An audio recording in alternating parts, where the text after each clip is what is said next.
Aujourd'hui, notre profession subit des changements drastiques. Et notre culture traditionnelle, notre façon de penser traditionnelle, n'est plus adaptée à la situation actuelle. Pour illustrer cela, j'aimerais vous raconter une petite histoire. C'est l'histoire d'une église au fin fond de l'Italie, dans laquelle existe un rite très particulier. Arrivés au milieu de l'église, les fidèles réalisent une génuflexion. Ce rite est si particulier qu'il attire l'attention des journalistes de Rome, la capitale. Aussi, ces derniers décident-ils d'interviewer le curé de l'église.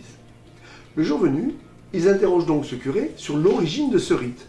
Et avec une spontanéité désarmante, celui-ci répond « Mais non, vous ne comprenez pas. Nous avions une ancienne église au milieu de laquelle passait une poutre et tout le monde était obligé de se baisser pour passer de l'autre côté de la poutre. Et dans la nouvelle église, nous avons tout simplement gardé cette habitude. » J'ai le sentiment que nous, chirurgiens dentistes, fonctionnons comme les fidèles de cette église. C'est-à-dire que nous fonctionnons toujours de la même façon, comme si notre environnement n'avait pas changé. La plupart des chirurgiens dentistes se focalisent sur leurs compétences cliniques. L'angulation du biseau, l'adaptation marginale de la couronne, la qualité de l'endo, le meilleur instrument pour réaliser le lambeau, etc., etc., etc. Dans certains cas, ils vont se focaliser sur la technologie, mais toujours en restant dans les aspects techniques. Et si on y réfléchit bien, c'est normal, c'est notre formation, c'est comme ça que nous avons été formés. Je dirais même, c'est comme ça que nous avons été formatés. Et l'on reproduit sans cesse les mêmes schémas, dépassés. Surtout, ne t'occupe pas de la gestion de ton cabinet. Ce n'est pas moral, ce n'est pas bien. Il suffit que tu fasses du bon boulot clinique et ton cabinet, tout naturellement, sera florissant.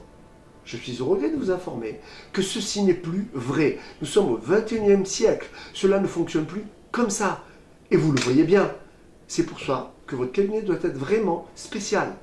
Et le problème réside dans le fait que la plupart des cabinets font la même chose. Ils proposent le même type de traitement, le même type de service, le même type d'horaire.